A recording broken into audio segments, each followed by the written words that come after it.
Hello and welcome to the Reactive Dog Pod. I am your host, Tess Morgan. I am a multi-certified dog behavior consultant who specializes in the treatment of reactivity in dogs. Through my business, Treat Yourself Dog Training and Behavior, I help clients make progress and enjoy life again with their reactive dogs. Join me and my guests as we dive into all things reactivity. We'll explore behavior concepts, talk about real-life training plans and considerations for reactive dogs, provide tips and tricks, and discuss how we can best help reactive dogs and their families thrive.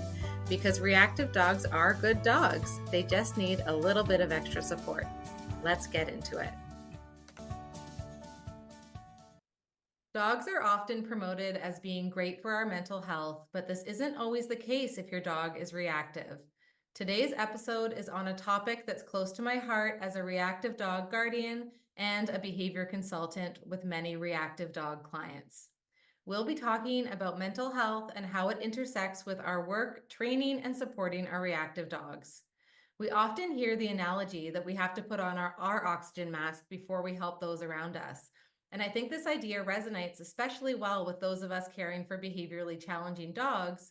But how exactly do we do this? And are there tactics we can put in place to take care of our mental health better?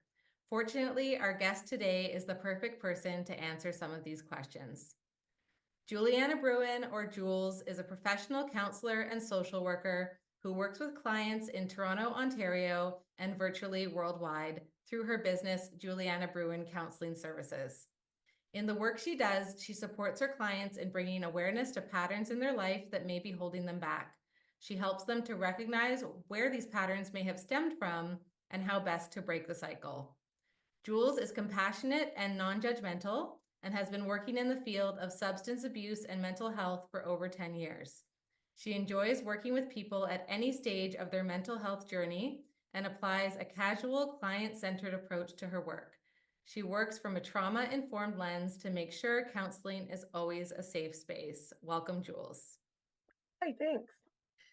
Okay, so I wanted to get started before we dive too deep into how to help others with their mental health and talk about your dog, Jojo, because you have a reactive dog yourself. So if you want to tell us a little bit about where you got her, what type of dog she is, and maybe some of the advice you were initially given to deal with her reactivity, and just your experience in general, kind of navigating having a reactive dog for the first time. Yeah, so uh, I started off as like a foster mom to Jojo. Her name was not Jojo at the time, but and we had her for 6 months as a foster dog with very little support with her reactivity. And the support we did get was very punitive, like leash corrections, a lot of sort of like choke chainy stuff, is what we were told. There was a lot about sort of pack being the leader of the pack and not letting her lead. That was a big thing. And we went to multiple trainers that the agency that I was fostering through would send us to, and nothing was getting better. It was really, really difficult because she also had medical concerns. It was just a bit of a nightmare. Um, and it was hard not to feel like it was my fault. Um, and then finally we got some support, and then we ended up being foster fails because I really felt like the system was also failing her. So I felt like I wanted to take her in. And now I love her and I can't imagine not having her, but she's still very challenging. And you Yeah. also live in downtown Toronto. So that's, Yes. for those Oh, of you that aren't familiar, that's a very busy place and hard to avoid triggers. yes. Yes. It's inevitable in some cases that we're going to find some of our triggers. So we do our best, but it's tricky with a reactive dog for sure. And she's, I think this is a bit of a guess, right? But she's a Beagle Shepherd mix. That's what they think. Yeah. Yeah. And what are her triggers? Um, Her main trigger is men, so all men. Um, that's a big one. She really doesn't like running. So if anyone's running, that really bothers her. She used to not like kids, but we really worked through that. So she's okay now. She doesn't love other dogs when she's on leash. Mm-hmm. Off leash, she's great. And she doesn't like loud noises and very, very prey focused. That's a lot of triggers to deal with. It's a lot. There's a lot. Thank you for sharing that because I think it's important for people to hear like how common it is. Like I pretty much every guest I'm gonna have on has a reactive dog, so that's great for people to kind of see. Yeah. Um, you work in mental health, and then you adopted a dog who essentially has mental health issues. Hmm. Um, how has your experience as a mental health professional helped you to understand JoJo's reactivity and kind of like how to help her better? I gotta say, that was a learning for me, which was so weird. Um, when I first got her, I think I took it really personally and I wasn't thinking about her mental health and her trauma. And it wasn't until kind of really talking to you and realizing that my dog is just having trauma responses like a person would have and reacting with, yelling back at her or leash, doing all that kind of stuff is just making the panic worse for her. So it was helpful for me to kind of rejig and go, what would I do with a client? What would I do with like a loved one to support them? Mhm, And that really helped me to kind of reframe and stop that sort of almost personalization of like, she doesn't respect me, which is such a bizarre thing that I think a lot of folks can kind of do with reactive dogs, like feel that way, like it's attack against us that they're not behaving. When it's mhm, like, yeah, she's doing what you do. mhm, mhm. And your um like the way that you work with people is more progressive, but I think there's also some parallels with like children's mental health Yes, that there's like yes. that they don't respect you, they're being stubborn, that whole thing. That's kind of parallel to the dog stuff too. 100%. And I think there's also a lot of stigma on that, right? Like this idea when your kid doesn't behave or when your dog doesn't behave, that means you are lacking as a parent or a Hmm. dog parent, right? And so knowing that stigma's out there causes this fear and shame in us as the parent. So then of course we're going to try to like doubly be harsh or whatever, right? Even though it's not working. And just like with children and with humans too, like that kind of tough love, that kind of like spanking, that doesn't work. Studies have shown that Hmm. it actually causes more distress and actually more violence in the future. Hmm. So now think about that with the dog. Same thing, right? If we're Hmm. gonna yell and use punitive measures, like they're gonna be then more reactive. Like it just kind of makes sense. Yeah, yeah. And there's definitely that like this is the fault of gentle parenting that this kid Yeah, is misbehaving and like the idea that like if the kid is misbehaving, they're trying to communicate something versus like it's just bad behavior. absolutely. Yeah. Yeah, there's a difference between gentle parenting and like not giving boundaries, and Yeah. we can still have boundaries and consequences in a kind and loving and understanding way. Yeah, absolutely. Okay. I'm glad we're on the same page about that. Yeah. So, so I wanted to discuss some of the common emotions that come along with having a reactive dog, and this is kind of based on my experience and then also all of my clients' experience.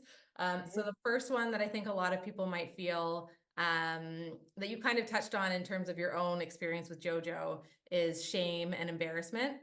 Yeah. Obviously, having a dog barking and lunging at the end of the leash can be embarrassing if there's a lot of people around watching. People who may not know anything about reactivity might think that you're not training your dog is untrained, they're misbehaving. Um, and then there's also kind of the shame of, did I do something wrong? Is this my fault? So you have that kind of external other people judging you and shaming you, and then you have your own kind of internal shame about it. Yeah. Um, what do you have to what do you think about that in terms of from your Yeah, perspective? I think also sometimes I've been yelled at by people on the street, Yeah. by strangers, like train your dog or like what's wrong with you? They're dangerous. Like it's like you think I'm not doing everything I can, right, in this Mhm. moment. That's I think shame is such a toxic emotion and it's such a spiral, right? Like once you're kind of in shame, it can kind of feel overpowering and it kind of feel like it's hard to move through. And I think we need to kind of look shame in the face and be really honest with our friends and our loved ones and our dog trainers, whatever, like that we're experiencing these feelings, that we're feeling these feelings, so we don't feel so alone in it. Mhm. And we can look it in the face and we can kind of take control of it again. Because unfortunately, we're going to feel it. It's just an inevitability because of the society that we live in, because of the way that we're talked to about owning dogs and the way dogs should be, quote unquote.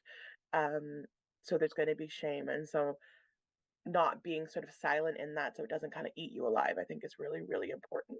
And I also think that a lot of the time, I mean, this totally comes from a good place, but a lot of the time there's this perspective that um, your reactive dog is having a hard time, and so you need to just like let go of the embarrassment and not care what other people think of you and Right. your dog.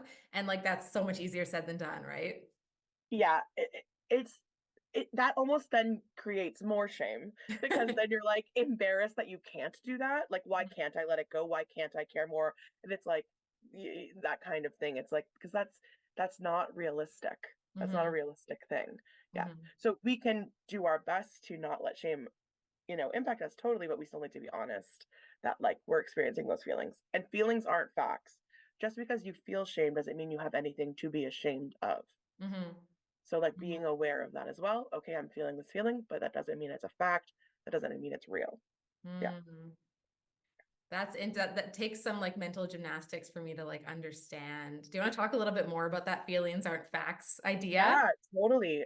It really, especially when working with folks with trauma, um, our feelings can kind of trick us. Also, things like anxiety, if you experience anxiety or depression, right? That sort of, I'm feeling afraid that these bad things are going to happen. That isn't actually a warning that a bad thing is going to happen. That's your feelings wanting to protect you from these dangers that actually aren't there. So these feelings aren't actually correct. They're just kind of overcorrecting because they want to really, really protect us. Hmm. Back in the caveman days, we had the fight, flight, freeze, fawn. We had these responses because we didn't have time to think about, is that thing in the grass a snake that can kill me, or is that a stick? So you had to automatically respond. But now we have these responses in our body when we live in a world that we don't necessarily need that anymore. So if we've experienced trauma or experienced things in our lives that have hurt us, our body is now on overdrive, constantly trying to protect us. But by doing that, it causes us intense anxiety, it causes us fear, all these things. And those feelings aren't actually with the situation that's going on. So you need to kind of look at the feelings and say, what are the fact? Is this a fact? If it's not, okay, how do I work through this? That this feeling is just, that's all it is. It's a feeling. Hmm.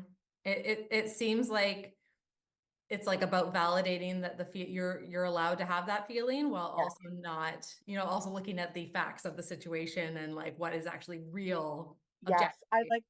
I really like to like get clients that I work with to like thank that feeling even, which feels really bizarre, but like Mm. it's trying to protect you. It's just that you don't really need it.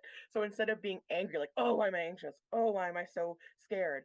Being like, thank you for being there. Okay, I see you. I see you. You're trying to protect me, but actually, I don't need you right now. Hmm. So kind of taking back that power over it. Hmm. Interesting. So we talked about shame and embarrassment. That's a big one. Hmm. I think fear is another one, and that I think that ties in a little bit to shame and embarrassment because we might be scared of being embarrassed. Yeah, yeah, yeah. But we also may have real fears that like our dog might bite someone, or they might bite us. We may have fears that they'll pull the leash out of our hands and what will happen if our dog gets away from us. Obviously we should be doing stuff to prevent that, but that Yeah. could be a really real fear if your dog has a history of reacting towards or even aggressing towards, someone or something. Um, we might have a fear that like, oh no, this is never going to improve and this is my life now and I'm going to feel this way forever. Mhm. Um, or we might just have a fear of judgment from other Yeah, people. Yeah. I know I had fears too of like, can I go away?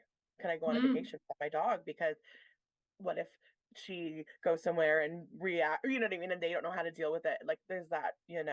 Like my mom is elderly. She can't walk Jojo because Jojo might react or pull, Mhm. right? And my mom isn't steady enough to do that. So I have to like get someone to come to take her on walks. And like that means, yeah, Yeah. yeah. And then there's the fear of, okay, if I do find a pet sitter, is that pet sitter going to treat my dog the way I treat them? Are they Yes. going to be able to manage my dog safely?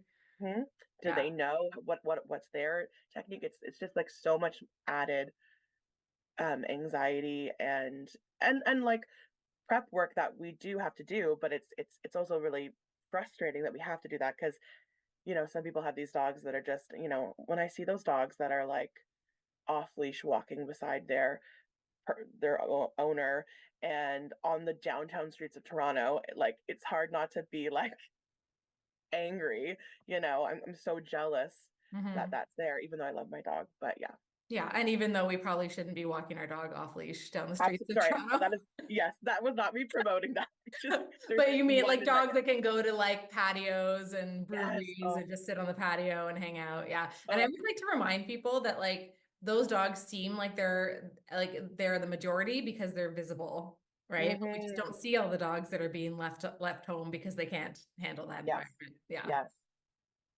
Um, and then there's guilt. I think this is kind of similar to shame. Mm-hmm. I know for me, like there were mistakes that I made with Lily, my dog, when she was young, before I was a trainer. And there's a lot of guilt that still comes up for me in terms of like if I had just not done that thing or if I had not taken her to that dog park or Yeah. whatever, then Mm-hmm. maybe she wouldn't be reactive. And so that's a big one, I Mm-hmm. think, for people, especially people also that may have used like prong collars or choke collars or shock collars Totally. in the past because the expert told them that's what they needed. And then once you learn kind of the repercussions of that, you might feel, a lot of guilt about having done that to your dog when Mm-hmm. you didn't know better. Yeah, to totally, and we're not perfect, we're gonna make mistakes.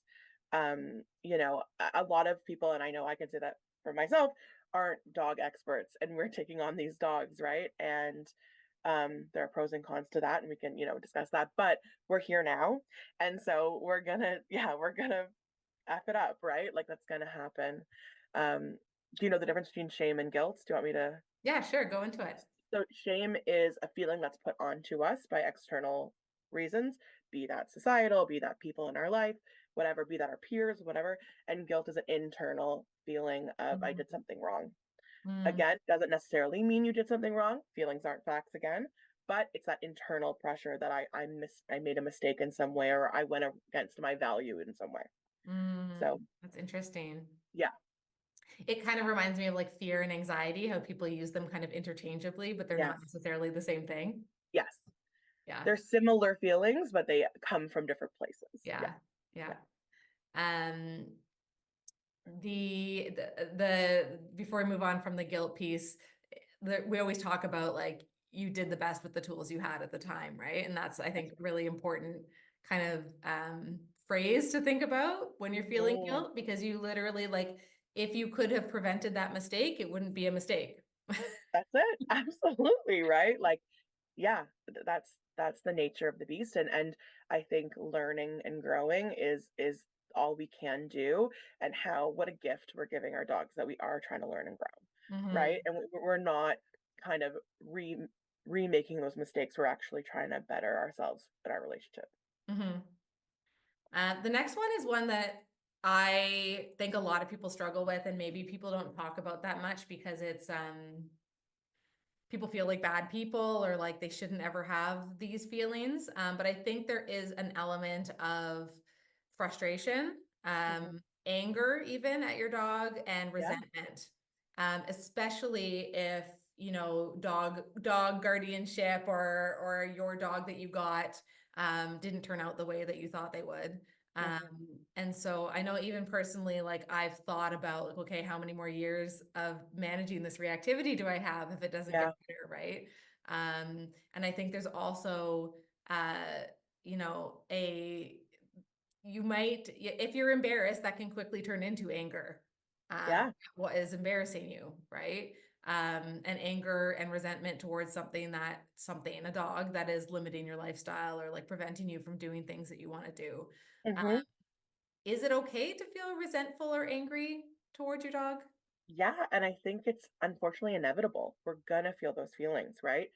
And I always like to say, like, so anger is a secondary emotion.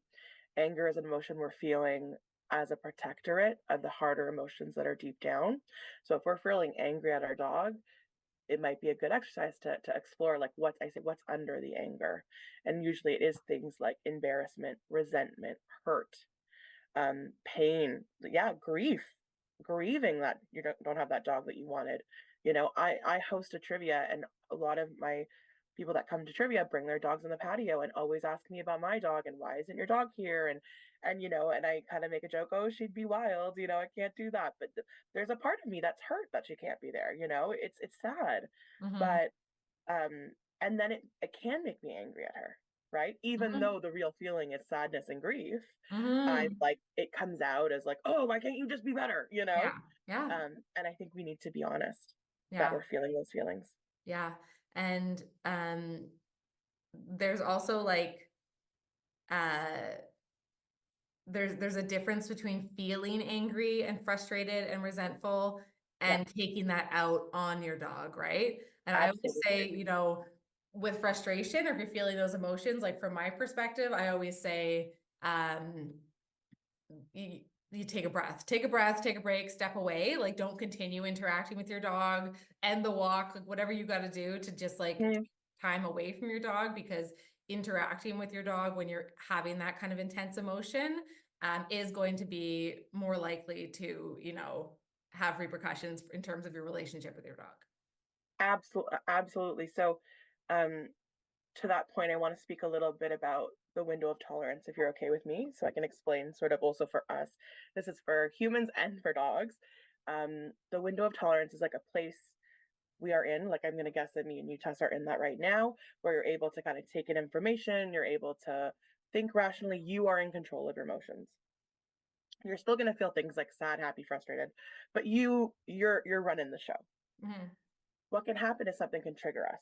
So maybe it's our dog lunging, and we can be bumped either into hyper vigilance or hypo vigilance. Mm-hmm. Hyper vigilance for humans is screaming, crying, panic attack, yeah, hyperventilating, that kind of stuff. Hypo is going down, so you're numb, catatonic, you know, not able to kind of talk. You don't feel, maybe you're dissociative. But for dogs, same thing. They're hyper aroused, they're barking, they're lunging, they're freaking out. Hypo, they're silent, they're stiff. Mm-hmm. It can Shut happen to both down. of us. Shuts down. And if we've experienced things like trauma, stress, grief, our window becomes smaller. So it's much easy to bump us out to a place where we are no longer in control of our emotions and we Mm-hmm. are no longer able to rationally think. So you don't want to respond and react when you're not in a window of tolerance. And think about, we're not in our window of tolerance and our dog isn't in their window of tolerance. Communication's Mm-hmm. gonna break down. So Mm-hmm. you want to go back, take a break, take that breath so you can get back into your window.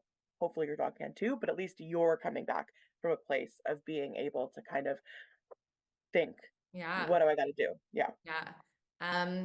So that reminds me of like maybe I'm misreading this, but it reminds me of the idea of like trigger stacking that we talk about with dogs a lot, where it's like, okay, I'm okay to deal with this problem when I have just woken up and nothing bad has happened. That's But right. if I have, a fight with my partner and then have a bad day at work and then try to deal with the problem, I'm gonna be way past that like window of tolerance, right?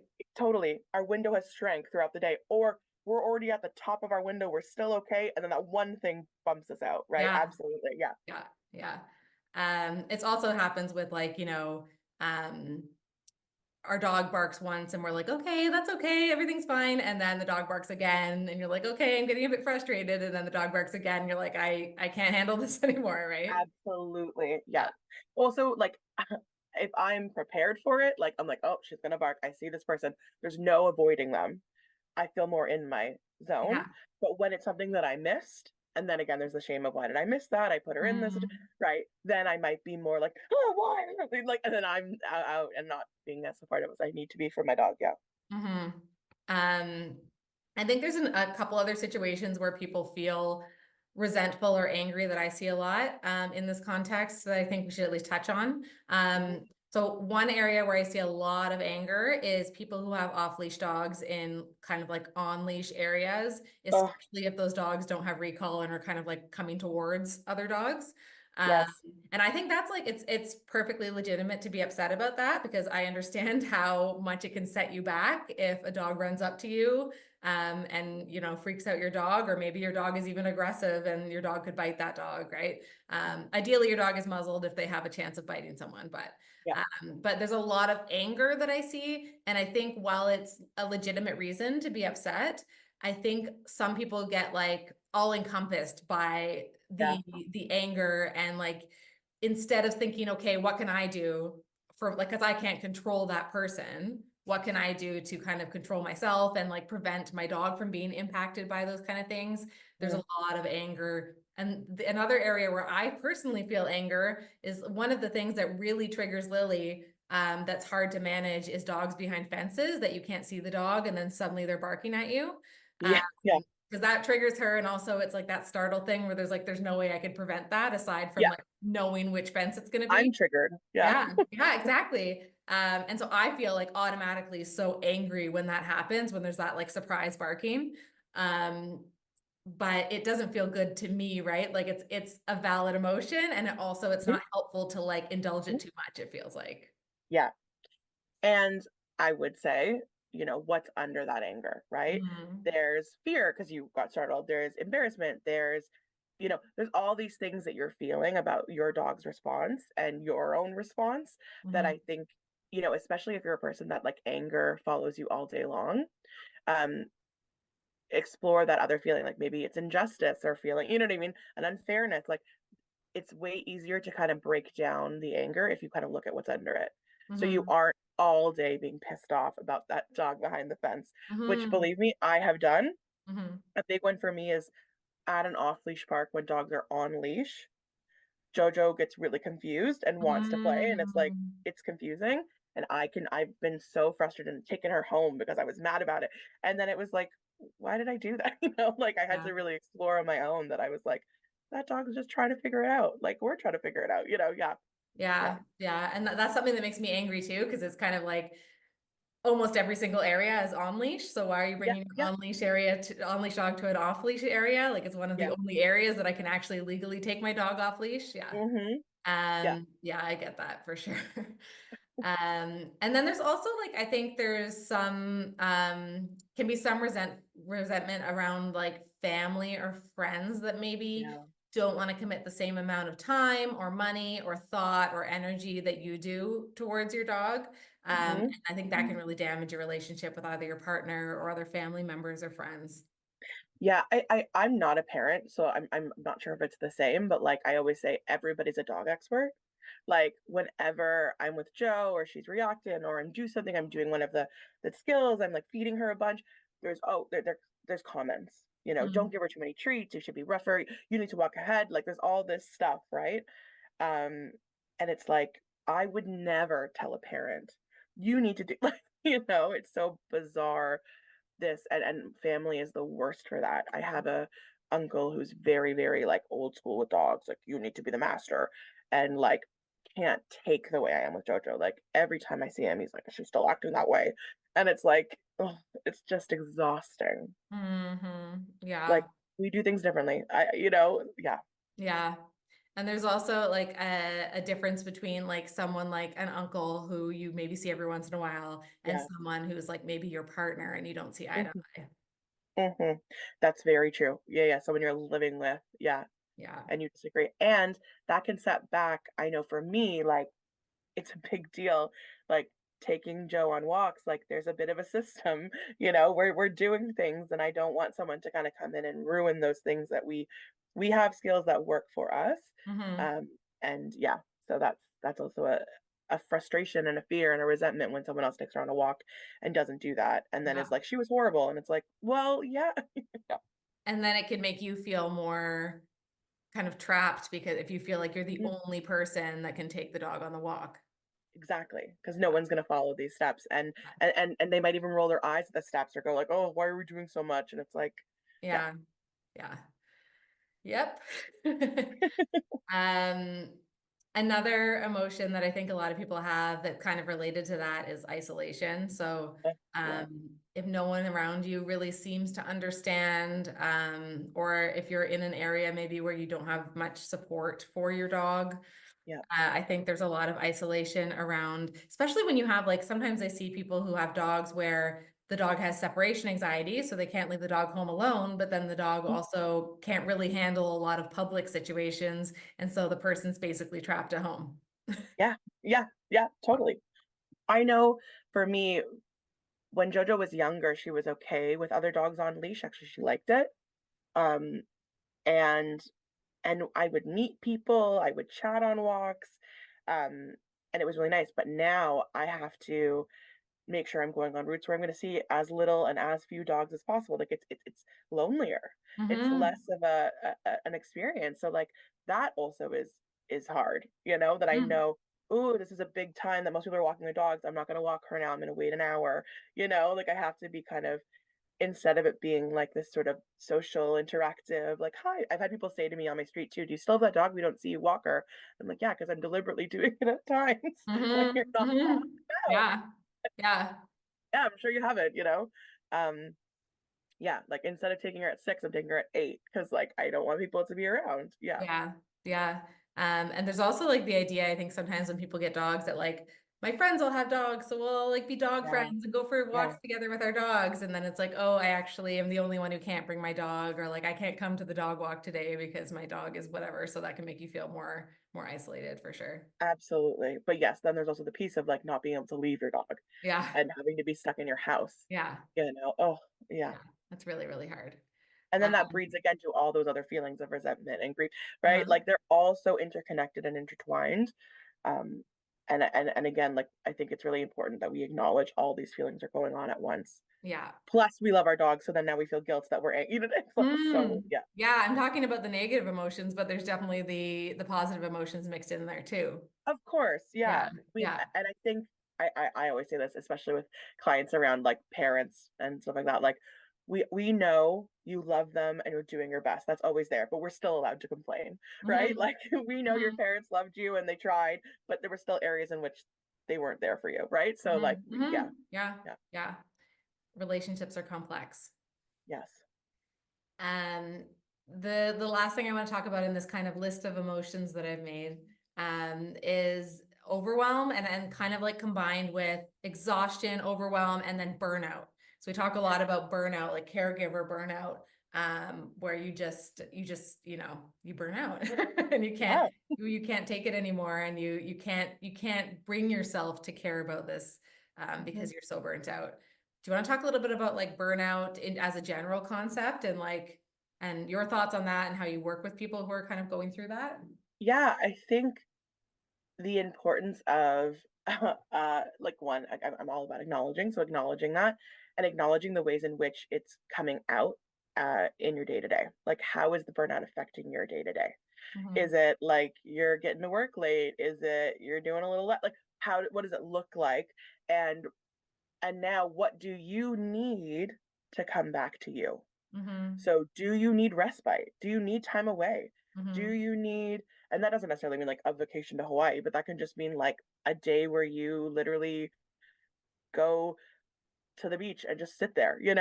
Um, do you need help? Do you need to talk to someone? Do you need food? Do you need to nourish yourself? Are you eating? Like, really asking yourself and your body and your mind, what do I need right now? And I appreciate that that's easier said than done a little bit because in those situations where you can't get away, can you get away for 2 hours? Hmm. Like, can you find somebody to maybe not support your dog, but maybe come to support you, sit with you, Yeah. you know? How can we still navigate a way to support those needs that aren't being met so that you can kind of come back to yourself and feel sort of Hmm. awoken? Yeah. And the important thing too is that like there are, even though I think it is important to get fresh air and like get out of the house, Yeah. there are so many virtual options too for support as well. Yes. Yeah. Yes. Absolutely. Thank God. I mean, the one nice thing COVID gave us is this new virtual world. Yeah. Um, yeah. Yeah, I mean, we ran a couple support groups for dog guardians. Mhm. Um, Was it earlier? I guess it was last year and then one at the beginning of the year, right? In Yeah, January. yeah. So that's like something like that as an option. And of course, there's many people like Jules who can see you virtually Hmm. if you don't have someone in your area. So that's a really good option as well. And there's also so many like membership programs or virtual groups for Yeah, reactive dog guardians where you can just talk to other people that are in the same situation as you. yeah, it's great. I mean, I think I'm so glad that the world is slowly coming around to sort of this more understanding of reactive dogs and this more sort of like compassionate behavioral stuff Hmm. uh, versus what it was for so long. Hmm. One thing that I always talk to clients about when it comes to like feeling really burnt out on the reactivity work is fun things, like doing fun things with their dog, like Uh, do fun exercise or mental enrichment stuff at home, like take a break from going outside on walks. Do like teach your dog a trick. Like we don't always have to focus on the serious heavy training all the time. We can do even just like, anything that you actually enjoy doing with your dog and that makes you and your dog happy and isn't always about like, we need to make progress, we need to work on this, we need to work on this, right? totally. I love showing off the very few tricks JoJo can do.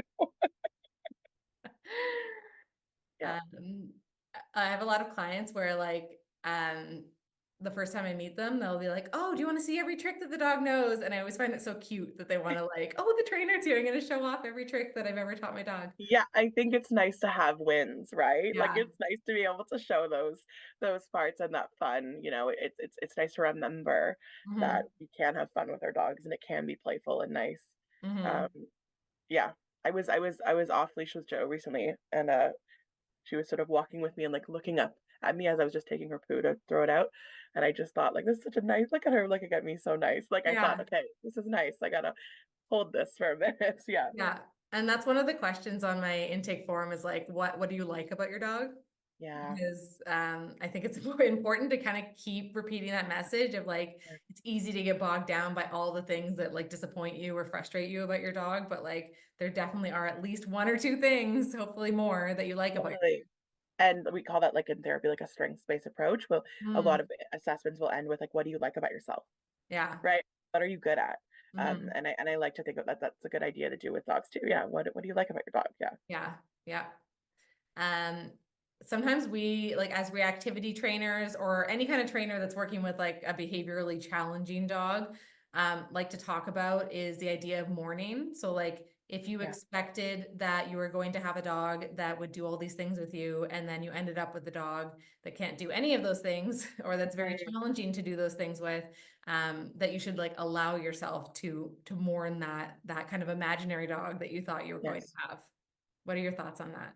I think that's really important, right? I think that's really important. And it makes me think of, parents with children with like severe disabilities or, things like that. Like there is a mourning period and there has to be a mourning period so that you can kind of move forward and you need to honor that's happening, right? Mm-hmm. Because we do all have expectations. I know I did when I got JoJo, um, thinking that she was gonna get through this trauma and then be this perfect dog, right? I mean, what is perfect? But yes. Yeah. And so there was a bit of a like learning and grieving and whatever that like, okay, this relationship's gonna look different. And again, it's funny because in with people and the work I do, I would never expect someone to just get over their trauma, but we do sort of with dogs. Mm-hmm. Mm-hmm. Yeah. We talk about fixing when we would never talk about Never. fixing someone's like panic disorder or fixing someone's depression, right? Yeah, exactly. Absolutely. You Wow. know? Yeah. Yeah, I think that's really important too, is just like accepting that like, there's an acceptance piece of like this is the dog I have. Yeah. Um, but that doesn't mean that you can't also let yourself feel all the feels about not having the dog that you wanted. Exactly. Again, of course you love them. You're doing all you can. There, that's there, but we can still say, but there was part of me that wanted this. And it's Mm-hmm. sad that I can't do this or whatever it Mm-hmm. is, right? And so you feeling those feelings and honoring those feelings doesn't take away from the love you have for your dog at all. Mm-hmm. They're Mm-hmm. not the same thing. They're not synonymous. But they're both true and they're both valid. Yeah. Yeah. Yeah. Um, I wanted to talk, we talked a little bit about anxiety so far, like throughout our conversation. I wanted to talk about the like specifically social anxiety because Mm, having a dog who is reactive, typically requires that you're going to have to do some kind of like advocating for your dog. Yeah.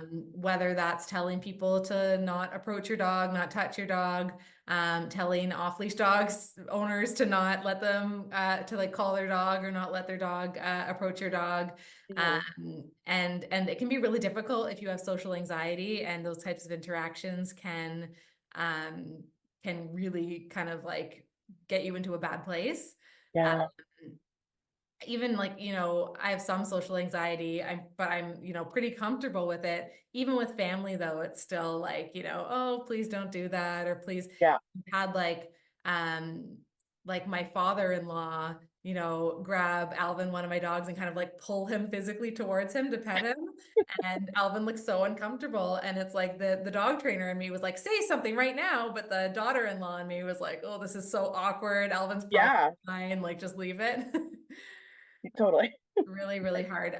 So from my perspective, one of the things I do with people, especially if their dog has issues with strangers and they have to kind of tell strangers to leave the dog alone a lot, or kids, is to practice at home, like with no one. So just like Yeah. have a script and practice what you're going to say. And usually we like pair that with a treat, so your dog has a good experience with it too. So I find that's helpful for people to just like have like a script instead of having to kind of come up with what they're going to say. Do you have any other tips or thoughts on like the social anxiety piece there? Yeah, I think also, you know, kind of with a smile and sort of even just that there's body language we can do. If we don't feel like we can say the words, we can kind of put our hand up and do a no, things like that that I've had to do because I've had before with people that they'll try to bring their dog to me and I'll say no and they'll be like my dog's friendly. Yeah. Like, so that's not the worry. So now I just do like a very no when I walk away, and I think maybe it seems rude, but it's quick and easy. Mhm. And and then they don't want to approach me, and it's sort of simpler than the convo back and forth about like my dog's reactive, and then there's this whole thing going on. So I think we can do a lot with body language, but again, I totally honor that sometimes it's easy to say that, and then, I've had kids just run up to us, uh, and in that moment, it's, like, very complicated, like, what do I do? So that's it's a little trickier situation, Mhm. Mhm. and I've also let a kid pet JoJo before. Nothing happened, it was totally fine, but I was like, "I shouldn't Yeah. this dog." This little girl came up, she was so sweet, and she was like, "Doggy," and, like, thank God, pet the bum, and I was like, "Okay, yeah," and then, like, walked away, and then I was like, "You should have said something to the parent," but I just didn't, yeah. I'm that like annoying person that's like, oh no, we don't touch strange dogs. Like trying to parent, like, I probably should have pissing the done other that. parent. I should have said that. It's a great way to get your kid's hand bit off. It's Um, yeah, So yeah, the body language thing is a good sign. What I always tell people with kids too is like the stop sign, like the very that's clear it. stop sign hand signal, because Yep. kids don't necessarily listen to all the words that are coming out of your mouth. Mhm. We Um, can be There's like helpful. this thing called the 60-30-10 rule, which is 90% of our communication is actually through tone and body language. Only 10% of what we actually communicate is what we say. Hmm. So yeah, 60% is body Interesting. language. Yeah, 30% is tone, and only 10% is the actual words. So we can do a lot without saying anything, right? We can really show that we're not into it. Um, yeah. I always want headphones to be more a clear cut, but like I don't want to. This is not a we're me and my dog are on a mission, but that doesn't always work. Yeah. Yeah, you brought that up actually just as I was thinking about headphones, because I know a lot of people have that idea that like let's put in headphones and then people won't talk to you because they know that you have headphones in. Um, the one thing, of course, is that like ideally you shouldn't be listening to music if you're needing to scan your environment and see Sure. what's going on while you're training your dog, but you could put headphones on and not be listening to anything. Totally. And I also think I know for me anyways, like there are going to be walks that I also am doing this for me. Mhm. And so I'm gonna put on my podcast and I'm still gonna scan and we're still gonna do our tricks, but like, yes, maybe we're not as Yeah. right because again, to prevent that burnout, right? So I want this for me too. I want to enjoy this walk, you know. Yeah, that doesn't mean we're gonna like I'm not gonna go down Bloor Street. It's a very busy street in Toronto, with Joe with my headphones on. No, but yeah, I Yeah. might still. Yeah, And there's also a difference between listening to people talking and listening to like loud music where you can't hear anything, right? yeah, for sure. And Yeah. also, I'm sure it depends on the dog and what the situations are, right? So yeah. Um, I want to talk a little bit about anxiety because we have talked about social anxiety and it's kind of been Mhm. sprinkled in. Um, I am an anxious person, as you know, Mhm. and I have a very anxious, reactive dog, and that's been difficult for me. And I think that I'm certainly not alone in that. I think there's a lot of people that probably have some type of anxiety that also have an anxious dog. Yeah. Um, and I find it's really hard because if you're already the type of person who feels anxious much of the time, and then you're also having to kind of scan your environment and be essentially hyper vigilant of everything around you, Yep. that it's not good for your anxiety. No, and I hate that parable. People always say like, your dog can feel your anxiety. So now you're feeling bad about being anxious because it's causing the dog It's like, what a nightmare, right? Yeah. Yeah, I'm really glad you brought that up because that's something that I think there's evidence lacking in. Like I watched an interesting for anyone interested, Every Dog Austin, which is like a charity that offers dog training. They have a webinar where they spoke with someone who kind of dove into the research on this. And there's some research that supports the idea, and there's some research that doesn't support the idea that your anxiety is like transferred to your dog. But I Hmm. always tell people, like, even if it is the case, you can't necessarily control that Exactly. anyway. Exactly. Yeah. Yeah. Yeah. It Um, just is. We're feeling anxious and our dog's feeling anxious. Yeah. Yeah. yeah, yeah. And like, yes, maybe we can like put slack in the leash and like try to like change our body language so that we don't like look as concerned. But in Hmm. the end, if we're anxious, right? Um, Exactly. So for me, I find that one of the things that really helps me and my clients is going to places where there's not triggers around or as Yep. many triggers around. So not everyone has a car, of course, so that makes that a lot harder. But if you do have a car, driving to like a big field where if there's triggers, you can get space from them. I find that helps me a lot in terms of like managing my own anxiety and just feeling more relaxed because you Yep. know that if there's a trigger, you're going to be able to get away. Um, and then also training a lot of those management skills to kind of navigate triggers so you feel like you have a plan. If that Yeah. trigger shows up, it's not like, oh, what do I do? I'm just going to spin out in anxiety. Okay, I have these steps and I've practiced them a lot. And so they're kind of like second nature at this point to do. Yeah. Um, from a mental health standpoint, do you have any thoughts on like if you are a very anxious person and you're having to kind of train a dog and be hyper vigilant and like be scanning all the time, is there anything we can do to kind of help ourselves with that?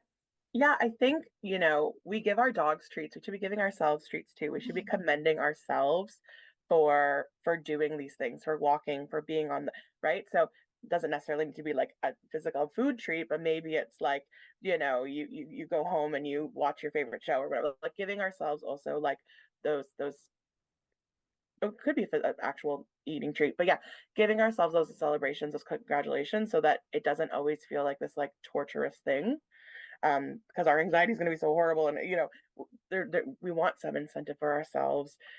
Also doing things, yeah, like I have roads that we walk that I know are quieter, so having that prep, but also for ourselves, I also have a spot that I know I can sit with my dog. So Mm, maybe there's a moment where we just need to sit and be quiet for a second, right? Maybe I need to just take a breath, take a moment, right? That's more for my physical health because I've got arthritis, but for some people that could just mean for their mental health, right? Where's a place that we can stop and just take a moment so I can kind of regroup and we can keep going with our walk. Yeah. mm, mhm. Yeah, that's a good point. Um, and also obviously if your anxiety is impacting you to a point where you're struggling day to day, you should ideally find someone that you can work with, right? Absolutely, yes. Also therapy and treatment, all these things, Yeah, right? 100%. But again, and I appreciate, I want to honor that, like, that's also not necessarily possible for everyone because there yeah. are fees involved, and yeah, Yeah, it's not necessarily accessible. But ideally there's some, whether it's like a low cost therapist or something like that, where you can at least get some coping skills to kind of help navigate those situations, right? absolutely. There's things called like short-term counseling, and you can find some sometimes that are actually free, and it'll be like 8 sessions, which I know is very few. But yeah, you can kind of go in saying, I just want skills for this thing, right? And they can support you with that for sure. Okay, I want to pass it over to you in terms of like you've already given a lot of great tips and tricks and thoughts about how people can kind of help themselves in these situations. Do you have any other like concrete steps that people can take to help themselves navigate having these difficult emotions that come along with caring for a reactive dog when it's something that's kind of happening day to day for them? Yeah, a nice like thing I like for folks to do is sort of like a check-in with yourself in the morning or whenever in your day, sort of saying, how am I feeling mentally, physically, and emotionally? So checking in with yourself, what are these things? And so if it's like physically, not so great, mentally, I'm feeling great. When you know, right? Emotionally, I'm kind of sad. Okay, so what do I then need in regards to my dog? What do I then need in regards to me? Is our walk going to be shorter? Maybe today isn't a walk day. You Mhm. know, maybe we're going to go to that amazing, off leash spot that I really love. Like what do you need today, and honoring those pieces and just really checking in with yourself and saying, yeah, what is this? What so that we're slowing down, we're taking a moment, and we're just actually thinking about ourselves. And again, when we think about ourselves, we take care of ourselves, we can be better parents to our dogs, right? Mhm. It is just like you said in the beginning, it's very that putting the oxygen mask on yourself. So it's important for us to check in and say what's going on for us, what do we need today, so that we can be loving and not burn out and not feel all those feelings that we were just talking about as Mhm. much as possible. Mhm. I think we kind of touched on this earlier, but taking breaks too. Um, Yeah, taking breaks from walks, taking breaks from training, all of that, taking totally. breaks from triggers. And I've honored like one thing for me, my dog, I was just talking to you about this actually, how my dog barks out of my window. And there have been times where I'm just like, ugh, and she's just barking because I'm just over it, Mhm. and I Mhm. just, instead of doing all the things that we normally do, and I have to be okay with, okay, that was a week where I didn't have it in me, Mhm. I wasn't Mhm. able to do all the treats and come around and, calm her down. And yes, of course, we better if I'm on my P's and Q's all the time, but sometimes we don't have it in us. But that's And also why we have window film, right? well, that's what we were talking about, and I'm Yeah. gonna get that window film. I can't wait. Yeah. I really hope that helps. Yeah, yeah. I mean, I think like the reason that I always recommend window film and white noise and all that kind of stuff is Yeah, that we absolutely cannot be in training mode 24/7. And so if we have something yeah. to help us out passively like that, it's so helpful. Hmm. Um, we can also recruit help to care for our dogs if we can find someone qualified. And I know that's difficult when you have a reactive dog. Usually in larger kind of urban centers, it's more likely you're going to find a specialized dog walker who kind of knows how to handle a reactive dog. You may not have that option. But if you can find someone that can help you, sometimes there's trainers that offer like walk and train if you can afford that. I know that's a little bit pricey for people, but there are, we're looking into your options for getting help. Someone to take your dog off your hands for like an hour every once in a while or something like that can be really helpful. Respite is so important for us and for our mental health and all these things, right? Like, what would it be like to go on a walk without your dog? Just go on a walk for you, right? Mhm. Maybe that friend of yours can come and just sit at your home with your dog if you don't trust them to kind of go on walks. Yeah. What can you, yeah, like let's utilize our supports in any way that we can, um, so that yeah, we're taking care of ourselves. Mm-hmm. Mm-hmm. And the thing with reactivity is that like, sometimes we have cases where the dog makes huge improvement in a short period of time, but for Hmm. many of these dogs, it's years that we're kind Yeah, of chipping away at this. And so we can't be kind of burnt out for years on end without consequences. totally. Yeah, exactly. Yeah, absolutely. And then in terms of seeking professional help, so I'll leave your information for people. Yeah. If Jules, I said at the beginning that you see people worldwide. Is that true, or do you just see people in Canada and the States? Uh, yeah, just because of payment stuff. I mean, I guess I could see people worldwide, but it's normally just Canada and the States just because of payment methods. Okay. Yeah. That's good to know. Are there any other like low cost or accessible resources for mental health that you can share? Yeah, honestly, if you Google low cost counseling, one, you'll find a bunch of things. Or if you do low cost counseling and you're the city you're in or wherever you are, there are usually lists of names, and folks will put themselves on there. And in some cases, there's agencies. Um, there are like look for nonprofits in your area. There's also, almost every work, especially in Canada, has something called, oh gosh, I can't remember the name of it right now. It's like you get really short-term counseling. I think it's called EFS. No, it's not that. But it's like a short-term counseling. I think it's you get 5 sessions. And Mm, almost every single workplace, even if you don't get counseling as benefits, that's still an option for you. interesting. Um, sure, it's not going to be, you're not going to be curing long-term trauma, but it might be supportive just in that moment when you really need it and you're feeling like you just need tools. Mhm. Um, so yeah, do the Googling. There's things out there. Again, honoring that it's not super easy, but there are options. Yeah. Okay. And there's also like crisis lines if you really do need support. Absolutely. There's crisis lines, there's crisis centers. Yeah. Yeah. Um, okay. Is there anything else you wanted to share about navigating mental health challenges while caring for a challenging or reactive dog, or we kind of like covered everything? I mean, I think we've covered it, but I think it's just really important for you to honor what you're feeling, um, and to not feel alone because so many of us are feeling the same way, and we're struggling, and it's okay to struggle. Yeah, but reach out. Awesome. Thank you so much, Jules, for joining us this episode. I'm sure that this conversation will help a lot of reactive dog guardians feel seen and understood, as well as providing them with some useful tips and food for thought about how to navigate their mental health challenges more effectively. I'll include more information on where to find Jules in our show notes, so you can reach out to her if you do need support. And thank you so much, Jules, for being here. Thank you for having me. Thank you for listening to this episode of the Reactive Dog Pod. Please make sure to subscribe, rate, and review so more reactive dog guardians can find me.